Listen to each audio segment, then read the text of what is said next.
Il était une fois, dans un grand pays lumineux, la vie de Sabrina.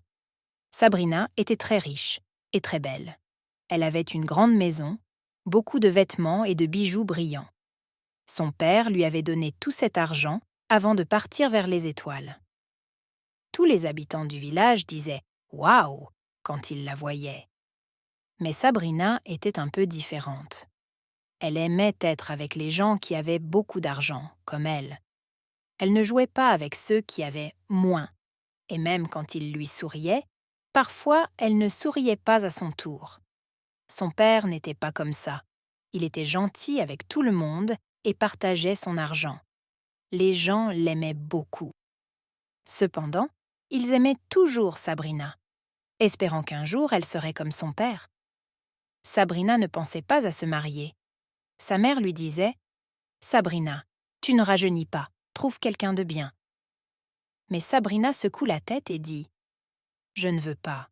Je veux quelqu'un de très spécial. Il doit avoir plus d'argent que moi, être super gentil et n'avoir jamais été marié. » Les gens ont chuchoté « Qui pourrait être comme ça? Personne n'est comme ça ici. » Sabrina a donc attendu et attendu en pensant à l'homme qui serait parfait pour elle. Elle pensait que quelque part, d'une manière ou d'une autre, elle le trouverait, mais pour l'instant, elle profitait de sa richesse, de sa grande maison et de ses objets brillants. Elle n'était pas encore prête à les partager avec qui que ce soit. Un jour ensoleillé, Sabrina rencontra Thomas. Thomas venait d'un autre pays, non loin de là, et il était riche, comme Sabrina. Lui aussi avait obtenu sa richesse de sa famille, tout comme elle. Sabrina l'aimait bien, parce qu'il était riche, et Thomas l'aimait bien aussi. Ils décidèrent donc de se marier et de vivre ensemble. Au début, tout était doux et heureux. Ils riaient, mangeaient des plats délicieux et vivaient dans une grande maison confortable. Sabrina et Thomas semblaient parfaits l'un pour l'autre, mais au bout d'un certain temps, les choses ont commencé à changer. Sabrina aimait prendre toutes les décisions. Elle voulait être la patronne. Lorsque Tommaso disait « Faisons comme ceci », Sabrina répondait souvent « Non, faisons comme moi ». Elle pensait que parce qu'elle était riche et un peu plus âgée, c'était elle qui devait commander. Un jour, Thomas doit partir en voyage. Il dit à Sabrina « S'il te plaît, reste à la maison jusqu'à mon retour ». Mais Sabrina ne l'écouta pas. Elle sortit jouer avec ses amis et partit très loin sans rien dire à Thomas. Lorsque Thomas revint, il trouva la maison calme et vide. Il demanda « Où est Sabrina ?» et un passant lui dit « Elle est sortie s'amuser avec ses amis. » Thomas attendit 1 jour, 2 jours, 3 jours, puis Sabrina revint. Thomas est très en colère. Il lui demande « Où étais-tu » Sabrina n'aime pas cette question. Elle répond « Pourquoi cette question? Je peux aller où je veux. » Ils se disputent longuement et bruyamment. Thomas lui dit « Tu devrais me respecter. Je suis toujours le chef de cette maison. » Mais Sabrina n'est pas d'accord. Elle est en colère et dit « Je n'ai pas besoin de t'écouter. Aucun homme ne peut contrôler ma vie. » Sur ce, Sabrina a fait ses valises et est retournée dans son pays, laissant Thomas et sa maison derrière elle. Elle était de nouveau célibataire, dans sa grande maison, et pensait à ce qui s'était passé. Dans le village, les gens parlent à voix basse de Sabrina et de Tommaso, se demandant ce qui va se passer. La mère de Sabrina était également triste. Elle lui dit « Aucun mariage n'est parfait, Sabrina. » Mais Sabrina ne l'écoutait pas. Elle pensait qu'elle trouverait simplement un autre homme, un meilleur cette fois-ci. Après avoir quitté Tommaso, Sabrina a rencontré Luigi. Luigi n'était pas aussi riche que Tommaso, mais il avait un grand cœur. C'était l'homme le plus gentil du village. Sabrina s'est dit « Il est très affectueux, c'est ce que je voulais. » Sabrina et Luigi décidèrent donc de se marier. Comme Luigi n'était pas très riche, il dut emménager dans la grande maison de Sabrina. Il faisait tout pour rendre Sabrina heureuse. Il préparait de délicieux repas, nettoyait la maison jusqu'à ce qu'elle soit étincelante et lui faisait même des massages des pieds après ses longues journées. Parfois, Luigi achetait de beaux vêtements pour Sabrina avec le peu d'argent qu'il avait. Il disait toujours « Je veux juste te voir sourire ». Pendant un certain temps, Sabrina était heureuse. Elle pouvait le contrôler. C'était comme si Sabrina était le mari et Luigi la femme. Elle se sentait reine. Luigi était toujours là, s'assurant qu'elle était à l'aise et heureuse. Mais bientôt, Sabrina commença à sentir qu'il lui manquait quelque chose. Elle a vu que Luigi n'apportait pas d'argent. Il passait ses journées à s'assurer qu'elle était heureuse. Mais la grande maison et les objets brillants nécessitaient de l'argent pour être entretenus. Sabrina se dit « Luigi est gentil, très aimant, mais il est trop paresseux. Il ne contribue pas beaucoup à la vie de la famille. Au lieu de cela, il s'assoit et profite de mon travail. » Un soir, Sabrina s'est assise avec Luigi et lui a dit « Tu es très gentil, Luigi, mais la gentillesse ne suffit pas à remplir nos assiettes de nourriture ni à entretenir cette maison. » Luigi se sentit triste. Il voulait rendre Sabrina heureuse, mais il ne savait pas comment faire sans argent. La mère de Sabrina lui parla. Elle lui dit « Sabrina, tu dois choisir. Veux-tu la gentillesse de Luigi ou quelqu'un qui t'apporte de l'argent? Un homme qui a tant de temps pour s'occuper de toi jour et nuit n'aura guère le temps de travailler, ma chère Sabrina. » Sabrina réfléchit longtemps et finit par dire « J'ai besoin de plus que de la gentillesse. » Sabrina dit alors à Luigi « Tu dois partir. Tu n'es pas le mari qu'il me faut. » Luigi était très triste, mais il a fait ses bagages et est parti. Sabrina était à nouveau seule. Elle avait tout ce qu'elle voulait dans sa grande maison, mais elle n'était pas heureuse. La gentillesse de Luigi lui manquait, mais elle en voulait plus. Les villageois chuchotèrent. Sabrina a renvoyé un autre mari. Que va-t-elle faire maintenant? Après le départ de Luigi, Sabrina se sentit un peu seule. C'est alors qu'elle rencontre Mario. Mario était comme un rêve, tout ce qu'elle avait toujours voulu chez un homme. Il était beau, très riche, gentil et aimant et n'avait jamais été marié. Sabrina s'est dit « Waouh, Mario est parfait ». Sabrina et Mario se sont donc mariés et il semblait que Sabrina avait enfin trouvé le partenaire idéal. Mario était tout ce que Sabrina voulait.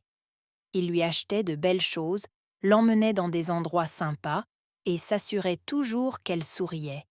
Ils dansaient, ils riaient et leur maison était pleine de joie. Sabrina se sentait très chanceuse. Mais au bout d'un certain temps, les choses ont recommencé à changer. Mario était gentil et bon, mais il oubliait parfois d'être gentil lui-même. Il ne disait pas « s'il vous plaît » ou « merci ». Il ne cuisinait pas et ne faisait pas le ménage. Il pensait « Mario m'aime, alors je n'ai pas besoin de faire ces choses ». Mario avait des amis et de la famille qui venaient lui rendre visite. Sabrina ne les a pas bien accueillis, elle s'est contentée de dire « bonjour » sans sourire. La famille de Mario était très importante pour lui, surtout ses parents.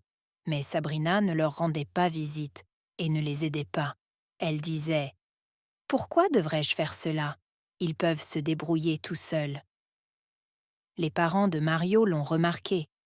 Ils lui ont dit « Sabrina ne convient pas à notre famille. » Mario était triste, mais il savait que sa famille avait raison. Il aimait Sabrina, mais il savait aussi que le respect et la gentillesse étaient importants. Mario a donc parlé à Sabrina. Il lui dit « Nous ne pouvons pas être ensemble si tu ne me respectes pas et si tu ne respectes pas ma famille. » Sabrina a été surprise. Elle ne s'y attendait pas, mais Mario avait déjà pris sa décision. Sabrina a fait ses valises et est retournée seule dans son pays. De retour chez elle, Sabrina pense à Mario. Il avait tout ce qu'il voulait, mais il n'était toujours pas heureux. Elle commence à se demander s'il ne s'agit pas seulement de trouver le mari idéal, mais aussi d'être une meilleure épouse. Mais il est trop tard pour elle et Mario. En effet, lorsque Sabrina retourna dans son village après avoir quitté Mario, elle eut une grande surprise. Une inondation avait emporté la plus grande partie du village, y compris les fermes qui avaient fait la richesse de Sabrina. Soudain, Sabrina n'avait plus tout son argent. Sa grande maison ne semblait pas si grande quand il n'y avait pas de nourriture à manger et pas d'argent à dépenser. Sabrina et sa mère ont dû quitter leur grande maison. Elles ont emménagé dans une petite cabane, bien plus petite que tous les endroits où Sabrina avait vécu. Au début, Sabrina se sentait très triste. Son lit confortable, ses objets brillants et ses beaux vêtements lui manquaient. Maintenant, elle portait des vêtements simples et aidait sa mère à cuisiner avec ce qu'elle trouvait. Vivant dans la petite hutte, Sabrina se mit à réfléchir beaucoup. Elle se souvenait de Thomas, de Luigi et de Mario. Elle pensait à la façon dont elle s'était comportée avec eux. « J'ai eu 3 bons maris, se dit-elle, mais je n'ai pas été une bonne épouse. J'ai voulu être la patronne avec Tommaso. Je n'ai pas apprécié la gentillesse de Luigi et je n'ai pas respecté Mario ni sa famille. » Sabrina s'est rendue compte qu'elle cherchait le mari parfait sans penser à ce que cela signifiait d'être une bonne épouse. « Je n'étais pas gentille », se rend compte Sabrina. « Je ne partageais pas, je n'aidais pas, je ne pensais qu'à ce que je voulais. » Dans la petite hutte, Sabrina a appris à vivre avec moins. Elle a parlé à ses voisins qu'elle avait ignorés lorsqu'elle était riche. Ils ont été gentils avec elle, ont partagé leur nourriture et leurs histoires. Sabrina a également commencé à aider les autres. Elle partageait ce qu'elle et sa mère avaient. Le cœur de Sabrina commença à changer. Dans la petite hutte, elle a appris à dire « s'il vous plaît » et « merci ». Elle a appris à écouter et à ne pas toujours être le chef. Elle découvrit qu'être riche en argent n'était pas la même chose qu'être riche en cœur. Un jour, Sabrina dit à sa mère « J'avais tort, ce n'était pas la faute de mon mari, c'était la mienne. J'ai oublié d'être gentille et respectueuse. » Sa mère l'a prise dans ses bras, heureuse de voir que Sabrina avait compris. En vivant dans la simplicité, Sabrina a appris une grande leçon. Elle a découvert que le bonheur n'exige pas d'avoir beaucoup d'argent ou d'être le patron. Le bonheur vient de la gentillesse, du partage et du respect des autres. Sabrina était prête à devenir non seulement riche, mais aussi une bonne personne. Alors que Sabrina commençait à vivre sa nouvelle vie, plus simple, elle rencontra quelqu'un d'inattendu. Il s'appelait Bruno. Bruno était très différent des hommes que Sabrina avait épousés auparavant. Il n'était pas riche et avait été marié une fois. Il ne correspondait à aucune des caractéristiques que Sabrina recherchait chez un mari. Mais Bruno avait quelque chose de spécial. Il était gentil, riait beaucoup et s'occupait de Sabrina comme personne ne l'avait fait auparavant. Sabrina et Bruno sont devenus amis. Ils discutaient, s'entraidaient et riaient ensemble. Sabrina aimait ce que Bruno lui faisait ressentir. Elle ne se souciait pas d'être riche ou d'avoir des responsabilités. Avec Bruno, elle était simplement Sabrina. Un jour, Bruno demanda à Sabrina si elle voulait l'épouser. Sabrina y a réfléchi. Bruno n'avait pas beaucoup d'argent. Ce n'était pas ce qu'elle avait toujours dit vouloir, mais Sabrina s'est rendue compte que ce n'était pas ce qui la rendait heureuse. Ce qui la rendait heureuse, c'était d'être ensemble, de partager des rires et de s'entraider. Sabrina a donc dit oui. Bruno et Sabrina se sont mariés et ont commencé leur vie ensemble dans la petite cabane. C'était une vie heureuse, plus simple que la vie précédente de Sabrina, mais plus riche à bien des égards. Bruno et Sabrina n'avaient pas grand-chose, mais ils étaient là l'un pour l'autre.